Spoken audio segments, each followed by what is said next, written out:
Possibilities, a podcast for those who are ready to evolve into unstoppable, intuitive, and resilient entrepreneurial leaders. Every episode features successful business thought leaders who share their wisdom about insightful topics that help you amplify how you do business and serve yourself and others. Get comfortable and have fun as you listen to your host, Terry Wildemann, have lively conversation with her guest. Here's Terry. Welcome, everyone, to this episode of Awaken the Possibilities. I'm your host, Terry Wildemann, and I love bringing fantastic guests that share remarkable information on helping you succeed in your business and your life. The individual that I would love to introduce you to today is an expert in her field, and when it comes to video, I suspect today you're going to learn an awful lot about how to present yourself on YouTube, on camera, in a podcast like we are today, in a way that makes you look like a true professional. Sheryl Plouffe is an entrepreneur, international speaker, and a former Canadian TV broadcaster. She has been seen by millions over the course of her 25-year career in news media and has produced thousands of videos. Today, Sheryl helps other entrepreneurs and business professionals increase their authority and their income, very cool thing, with video. Cash in on camera, increase your authority and income with video. Welcome to the podcast, Sheryl. Thank you so much, Terry. Really happy to be here. And I'm thrilled for you to be here because one thing that I know about video and even doing podcasts, it's really important for us to learn and fine tune the little things. One of the things we were talking about before the show was looking at that little green dot is such a pain in the neck. Because if I look at you, and I'm going to demo this to the audience, if I actually am looking at you, this is what it looks like. I know. And I'm looking at you. But when I go back to the looking at the camera, it looks like I'm really looking at everyone. So can you talk a little bit about that? Because it really is a challenge. And what skill set do we need to develop to be able to keep looking at that little green dot and establish ourselves as credible because we're looking in the camera? Well, thanks, Terry. I think that this is really a key thing as so many people now are using a platform like Zoom, and it can be any video conferencing platform. It just so happens that Zoom is one of the most popular and preeminent ones in the world right now. And so even as I'm speaking to you right now, I'm really concentrating on looking at my webcam. I'm really looking at the lens, and what I'm doing is I'm relying on my peripheral vision right about down here to see the two boxes of you and I on Zoom. I'm tempted to want to look at you. Like I'm tempted to want to look down, but you can see the difference. So one of the skill sets, and this is something that we do in broadcasting, we rely on our peripheral vision to see so many things going on while always being concentrating on really looking at the lens. Now, that's not to say it has to be a deer in a headlight. I don't have to not, look at you like this kind of creepily without blinking. It's not one of those types of stares. But what it is more conversational. So think of it as the lens being a person, one person, and you're speaking to them. And when you speak in conversation, sometimes you might look away like that and come right back to the lens, or you might look, grab a drink of water and then look up. Oh, interesting. Okay. You see how my eyes are kind of going down? I might look over here for a moment. That's conversational. That's normal. So you can do that. It's not to say that you have to be like focused on the lens 100% of the time. But with Zoom specifically, as so many people are using this platform, rely on your peripheral vision. Great tip. Now, I know one of the things that all of us are self-conscious about is the hair, the makeup, the clothing. What tips do you have for us? Because let's face it, not all of us are supermodels. You don't have to be. That's the beautiful thing. We are in a world now where everyone has something unique and special to bring to the table. And it isn't about being Christy Brinkley. I'm giving away my age now. Christy Brinkley or Cindy Crawford. I don't even know who the supermodels of today are. But you don't have to be a supermodel. You can be yourself. And we're all self-conscious. So am I. It's funny. I don't mind telling you this, but I just got my hair highlighted yesterday and for the first time in 3.5 months. because my hair salon just opened. It feels good. Like, it feels good to just kind of have a little bit of self-care and go out there and get my hair highlighted. But it didn't stop me from doing the videos for the last 3 months when Right. 8 inches of root showing. Yeah. I did it anyway because it doesn't really matter. The hair and the makeup is more about yourself. It's more about how you feel than it is about what you're presenting to other people. People really want value. They don't care if your hair is purple. They don't really care as long as you're providing value. And that's what I specialize in, is Mm-hmm. helping people to be positioned as experts. As long as you're putting goodwill content out there and you're Yep. sharing and you're being of service, Yes. your hair can be green and it doesn't really matter. You know, because you shared, I will share that I had a halo, literally a halo of 2.5 inches of white. White. And last Friday, and I toyed with the idea of going gray and just letting it go. And Yeah. last Friday, I went and got my hair done, and I came home, and the first words out of my husband's mouth was, "Oh my God, you look so much younger." I said, "That's it. I'm done." That's it. That's it. That's great. Well, Even my hairdresser was like, "I'll give it to you. 2.5 inches. My hair grows that fast. 2.5 inches yeah. of white." And I was, hey, I must have taken stock in, what do you call it? Hair color, the spray on stuff. Right. It's amazing stuff. Well, you know what? I think it's really about who doesn't want to put their best foot forward? Yeah, Just put your best foot forward. that's right. It doesn't have to be put your best foot perfect. It can Yes, just be, exactly. put your best foot forward. And this perfectionism thing, and I'm sure you, Terry, run into this a lot in your line of business too. Perfectionism. I mean, it's really the death of entrepreneurship. It's the thing that holds people back the most. Yes, You got to let that go. One quick tip that I can give people to how to get rid of that, sense of like, oh, but you're making it too much about you. Don't make it about you. Make it about the audience you're serving. It's just a mindset shift. If you're there to serve your audience, sure, put your best foot forward. Get your hair highlighted if you want to, or don't. Right. It's okay. Share the content and be of service to people, and take the pressure off of yourself and make it about them, not you. What you just said is one of the most powerful words that an entrepreneur can hear. When you go into entrepreneurship, and I'm not even going to say entrepreneurship, leadership in general. Mm-hmm. The moment you go into what I call the me, it's not about you syndrome. It is the me syndrome. And that me syndrome, I've seen so many entrepreneurs fail because they don't recognize the opportunities in front of them to serve. And that energy comes through on camera. If you have an energy of it's all about me, and that's the energy that you're thinking and feeling, guess what? The camera doesn't lie. The camera will pick it up, and the empaths in the room, the people who are watching your videos, they're going to sense it. What are your thoughts on that? I think a lot of entrepreneurs are going into entrepreneurship maybe for the wrong reasons from the get-go.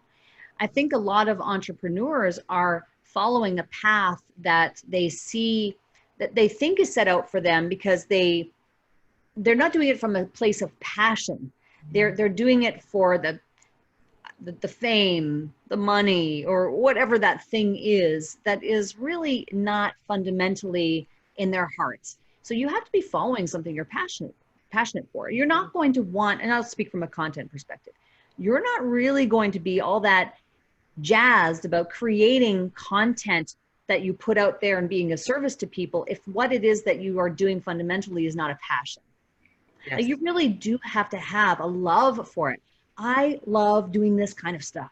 I love being interviewed. I love talking. I could talk about marketing for hours. In fact, I have had conversations with people where I go, okay, I'm just going to shut up now, because I will go on and on because I love this topic.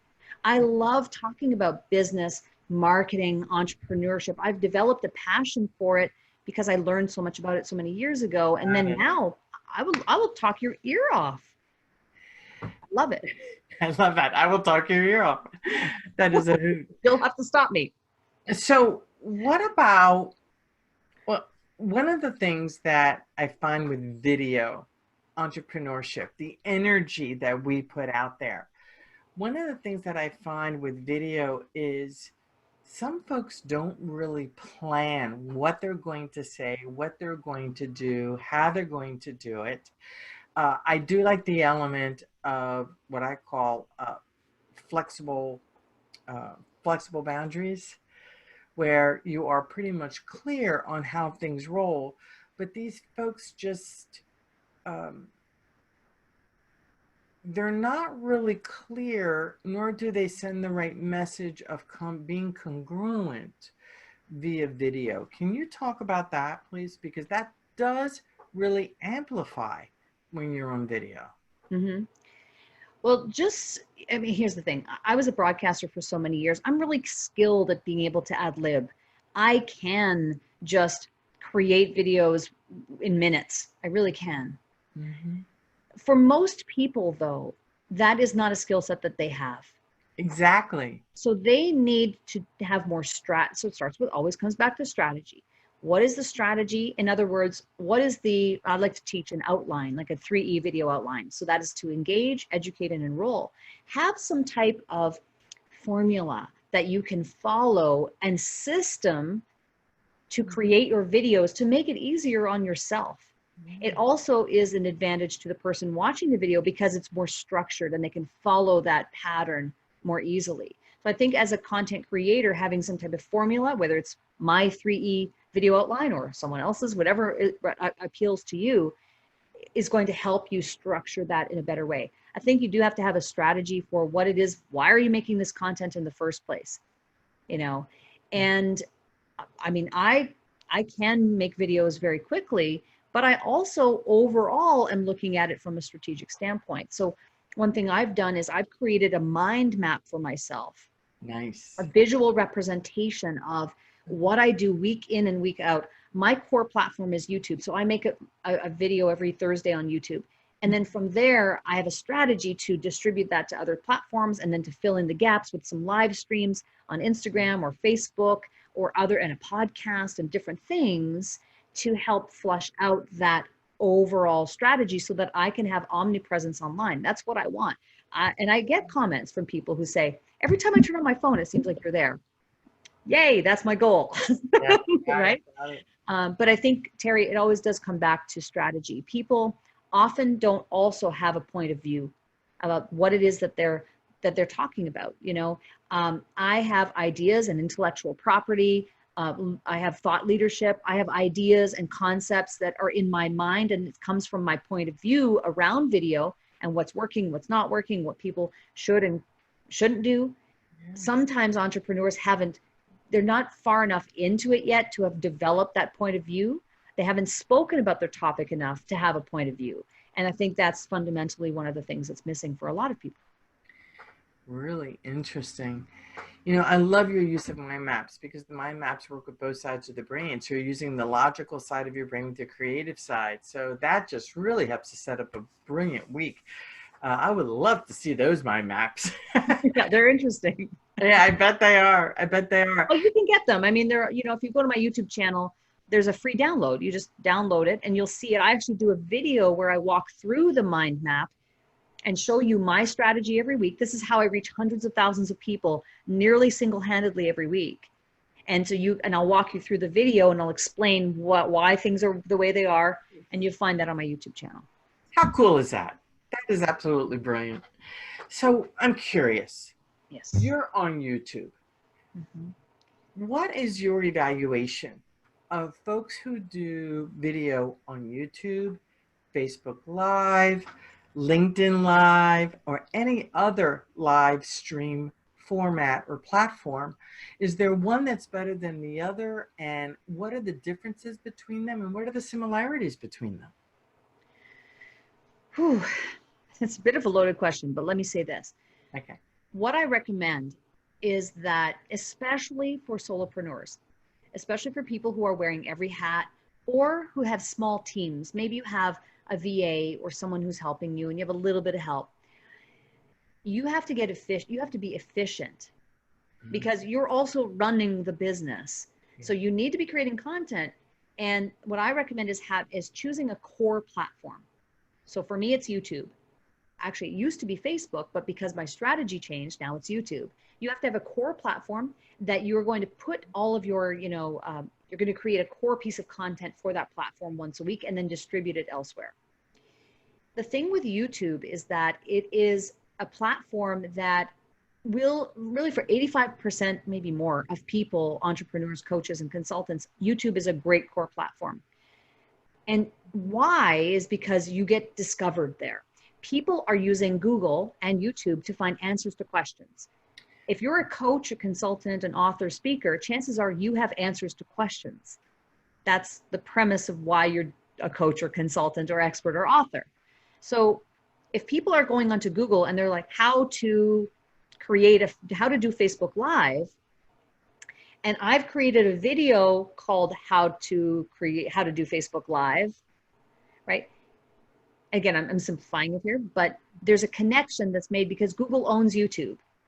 So now there's a connection. Your video, if done strategically and done properly with keyword research and such, can rise to the first page of those Google results for free without advertising. So now you get found. It is a discovery strategy. Like people discover you. And then they watch your content. And that's why I've been getting over, in some cases, 3,000 new subscribers per month. Wow. On my YouTube channel, is because I'm doing all of these different strategies. Now, so the difference is YouTube is you create a recorded video and that's what you upload to YouTube. You can also go live on YouTube. That's a different strategy. So the live component, like you mentioned, Facebook Live, LinkedIn Live, if you have that capability, Instagram Live, I just did one before we did the recording of this podcast. Live streaming is an important component as well because there's more interactivity. Got it. And I believe that live stream especially is good for the nurturing of the existing audience.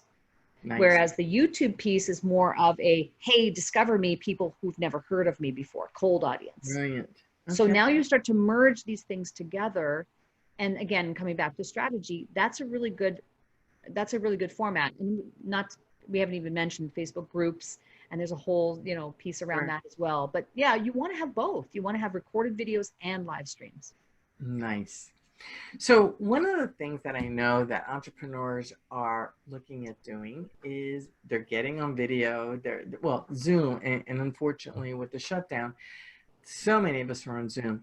But one of the challenges that they have are lighting and setup, and it's crazy. What is your advice for the entrepreneur who is really just getting online because they have to, not because they want to? Well, can I describe what I'm doing here in front of me right now? Absolutely. Okay. I have a MacBook Pro, 5-year-old MacBook Pro laptop. I have it propped on my desk with an Adidas shoebox. I love it. My camera, mind you, is a nice one. This is a Logitech 4K Brio webcam. I'm not using the webcam from my laptop. Got it. It's not that great. The one that comes on the laptop's not that great. So I'm using a 4K Logitech Brio. Hard to come by right now because of COVID. Everybody's been buying them. So hopefully in time we get more of those available. And I also have a desktop ring light situated right behind the camera. And that is a small little portable ring light.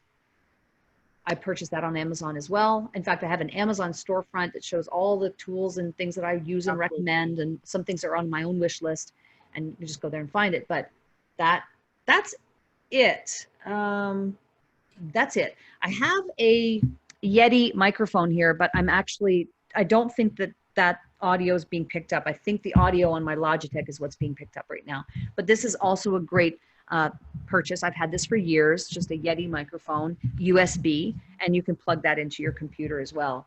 So to increase the audio quality, that's it. we're doing, yeah, no, I mean, we're doing Zoom. Now, if I was doing a recorded video, you see this, for those who are watching the video portion, there is a tripod over my shoulder with a little smartphone bracket on it. Yeah, over And by the for, window. yeah, and so for my recorded videos, I use my phone. I use my iPhone 10, Wow. Okay, there you go. So it doesn't have to be complicated. It really doesn't. I mean, I happen to have this collapsible desk. I have my one HP computer. I have a laptop here, and I have a ring, also a ring light that's over here, and attached to it. I don't know if you can see it or not. It's got a little handle for my phone. Okay, and then to my right is my Mac. I have the Mac over here that I can type things with, and I have another light over on the left.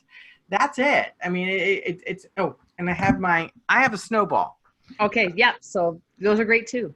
And I've had this for a long time, though I have been thinking of getting a Yeti. You know what I think, Terry, what happens, I think, with regard to equipment, the gear, these are excuses for people not to do the work that needs to be done. Ah, tell me more. Mm-hmm. It's easy to blame, well, I don't have a Yeti microphone. I can't do the videos because I don't have a ring light. Oh, well, I guess I can't do the videos. What it's speaking to more, it's these things are available, of course, for very inexpensive, for very low investment. You can have a little setup. You don't even have to have the special camera that I have. If you wanted to make the videos, you get, like Tony Robbins, you get resourceful and you figure it out, right? We don't need to have fancy equipment. Almost everyone has a smartphone. So this truly, if you wanted to do videos, you could do it only with this, even without a tripod. You could hold it. You don't have to have a microphone. So these are excuses, I think, that people put in front of themselves to avoid the thing that they're scared of doing. Yes. And I'll share with you that I used to be, as much as I love doing this kind of stuff and being on interviews, I was one of those who just didn't want to do the Facebook Lives, who just didn't want to. It's one thing to do the podcast because I have somebody else on, but to do a Facebook Live or to do a YouTube where it's just me and only me and the spotlight is only on me, let me tell you, it took a while to get past that challenge, because it's like, okay, I like partying with other people. I like interacting with other people on camera. That makes me feel good. But when the spotlight is only on you, that can be a very vulnerable thing. And that's what it is. It's about being vulnerable, that you're by yourself on camera and the whole world can see you. And at the core of all of that is one of the biggest fears that people have, which is public speaking. There you go. And video is a form of public speaking. Yes, it is. Video is speaking, really, at its core. Especially the types of videos that I think we're talking about here, where you're on camera, direct to camera, coaches, consultants, experts sharing expertise and insights and valuable, wisdom. It is at its core public speaking, and that's really and then you add on top of that the layer of technology, because it is unnatural to speak to an inanimate object. There's nothing natural about that. So we have to, but it's just a skill set. It's like anything else. I don't look at the lens. I'm not looking at the lens right now and thinking of it, as a Logitech 4K Brio. I'm looking at the lens and thinking that's Terry.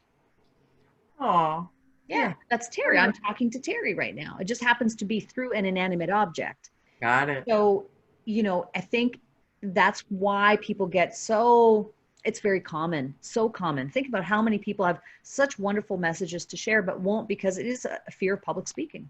It really, yes. And you are absolutely right. It is a fear of public speaking. And the thing is, so many entrepreneurial leaders, so many speakers, we all have this amazing wisdom inside of us, and we have a tribe that's waiting to hear that. And the question I often ask him of my own coaching clients is, who are you to play small? Mm-hmm. Who are you to play small? And to help you play big, I know that you have a beautiful service that you are going to be offering the Awaken the Possibilities audience. Can you speak with to them about that? Sure. So we do a service called Expert Video Exposure. And the premise of it is that I interview you. You answer my questions that are strategically chosen based on keyword research that we've previously done together to find what videos we're going to create. I ask questions, you answer them, and from your answers and from your what's known in the industry as sound bites, and from the interview itself, we create your branded online videos that are so it's wonderful because when you're asked a question, you just answer it. That's human nature. We're all wired that way. That if we're posed a question, whether we answer that question in our minds or verbally, we have a tendency to want to answer the question. We don't like open loops. So when I ask a question, you answer it, you're answering it in the most authentic voice that you have conversationally. And that's what works on social media. So what we do then, Terry, is we take that, we brand it, we edit it, we put it all together and make you look great, sound great, and share your expertise and position you as the expert that you are. And then we follow that up with a whole publishing schedule based on the mind mapping that we've previously done. So that's how we get that omnipresence for you on social media week in and week out. And really it's a great service to allow people to finally get the videos done without having to be in the weeds of spending 6 months to a year trying to figure out how to do that themselves. That is absolutely brilliant. So can you share with everyone where they can find you and take advantage of your amazing services? I think the best thing to do is to go to work with Sheryl. Sheryl is spelled with an S, workwithsheryl.com. And there's a short questionnaire. And through going through that questionnaire, we can get a sense of where you're at in your business because everyone's doing a different thing. They're at a different stage of their business. We want to have a little bit of background to understand, where we're going, with this, and then have a conversation to see if it's a fit. But that's really the best way is workwithsheryl.com and quick questionnaire. And then we'll be able to set up a call and talk about it and see if it's a good fit. That's absolutely brilliant. Well, Sheryl, I really want to thank you for your amazing, amazing, and wonderful information that you shared with the Awaken the Possibilities audience today. I really hope that all of you at least take a look at your YouTube videos and your website and take advantage of this because there's no time like the present to become omnipresent on social media. This is Terry Wildemann, and I would love for you to take a look at my website, intuitiveleadership.com, where you will find coaching packages, VIP packages, brand new courses that we're putting up on Intuitive Leadership University. So, every week we bring you the best of the best. So, today, please shift into your heart and just love whatever falls into your lap with absolute joy to your success, and we'll see you next time. Bye. Thank you. Thanks for joining us for this episode. Visit our website at awakenthepossibilities.com to subscribe to listen and rate our podcast on your favorite platform, such as YouTube, iTunes, Stitcher, iHeartRadio, Cashbox, and more. For events, business, mindset, and leadership coaching services and courses, visit our website at intuitiveleadership.com. We look forward to sharing more insightful episodes and wish you much success in your business and life.